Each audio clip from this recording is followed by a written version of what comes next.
আগ্রাবাদ মহিলা কলেজের 2016-17 শিক্ষাবর্ষের degree pass third ইয়ারের তৃতীয় বর্ষের ছাত্রীবৃন্দু, আসসালামু আলাইকুম। আসো, তোমাদের যে চ্যাপ্টারটা আমি পড়াচ্ছিলাম, আমি তোমাদের রুমা ম্যাডাম যে চ্যাপ্টারটা পড়াচ্ছিলাম কস্ট অ্যাকাউন্টিংয়ের কস্টশিট। আসো, আজকে করবো আমরা 9 নম্বর অঙ্ক, পদ্মা প্রকাশনীর 9 নম্বর অঙ্ক। তোমরা হয়তো এতদিনে বই কিনেছ, তোমাদের পদ্মা প্রকাশনীর 9 নম্বর অঙ্ক। আমি আর প্রশ্ন লিখে দিচ্ছি না, এখান থেকে তোমরা দেখে না বা বইতে দেখবা। প্রশ্নটা শুনো। The following information is obtain from the books of accounts of the manufacturing concern for the month of June 2007।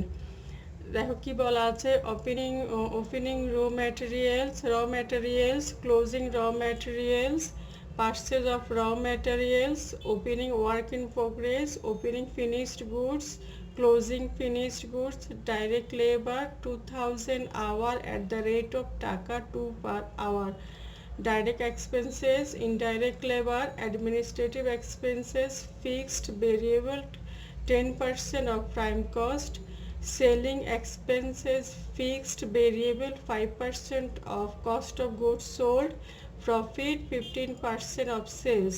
আর তোমাদের করতে বলছে prepare a cost sheet showing the total cost of sales.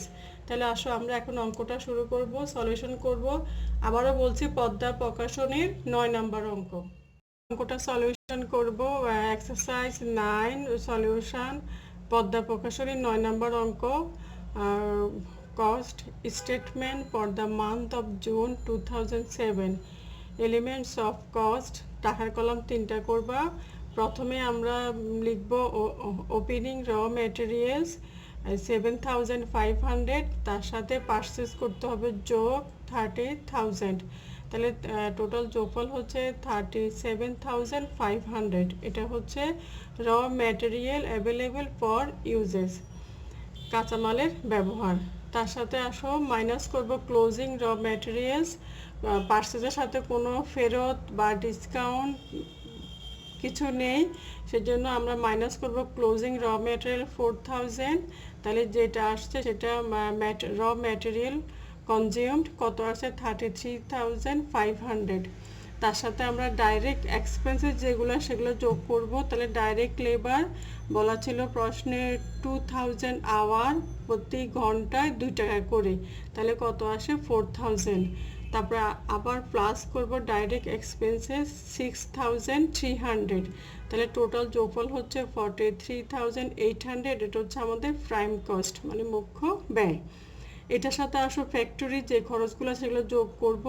তাহলে আমরা হেডলাইন করব plus factory overhead, indirect labour 8000 যোগ করলে 51,800। এটা হচ্ছে ফ্যাক্টরি কস্ট অথবা ওয়ার্কস কস্ট।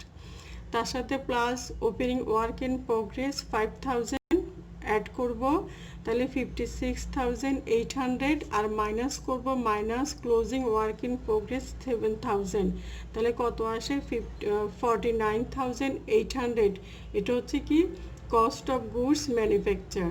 তার সাথে আমরা প্লাস করব ওপেনিং ফিনিশড গুড 16,000, তাহলে 65,800। আর মাইনাস করব মাইনাস ক্লোজিং ফিনিশড গুড 6,400। তাহলে আমাদের কস্ট অফ গুডস সোল্ড আসতেছে 59,400। তারপরে আমরা একটা হেডলাইন করব প্লাস কমার্শিয়াল এক্সপেন্সেস। এখন এটার ভিতরে আমাদের খরচটা দুই প্রকার, একটা হচ্ছে অ্যাডমিনিস্ট্রেটিভ এক্সপেন্সেস আর একটা হচ্ছে সেলিং এক্সপেন্সেস। তাহলে আমরা প্রথমে হেডলাইন করব অ্যাডমিনিস্ট্রেটিভ এক্সপেন্সেস। এবার আমরা যোগ করব অ্যাডমিনিস্ট্রেটিভ এক্সপেন্সেসে। ফিক্সড প্রশ্নে দেওয়া ছিল 7000, ভেরিয়েবল বলা ছিল প্রাইম কস্টের 10%। তাহলে প্রাইম কস্ট হচ্ছে 43,800, 10% করলে 4,380।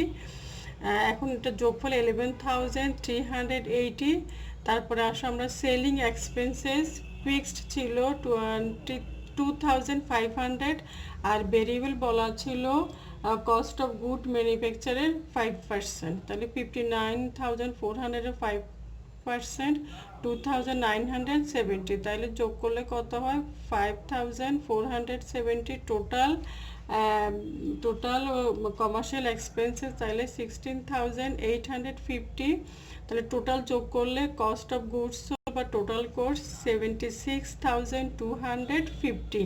এখন আসো সেলস দেওয়া ছিল না, কিন্তু বলা আছে তোমাদের সেলসের উপরে কত পার্সেন্ট প্রফিট, 15% প্রফিট ধরতে বলছে।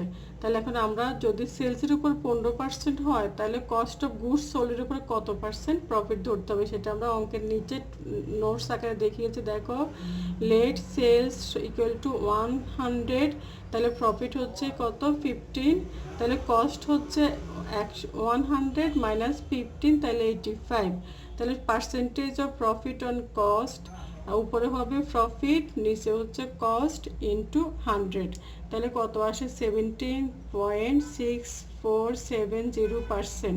তাহলে আমরা 17.64% ধরবো টোটাল কস্টের উপরে। তাহলে এখন অঙ্কে চলে আসো, কস্ট অফ গুডস সোল্ড যা আসছে 76,250, এটার উপরে ইন্টু 70.6470%, এটা হচ্ছে প্রফিট। তাহলে কত আসে, 13,456।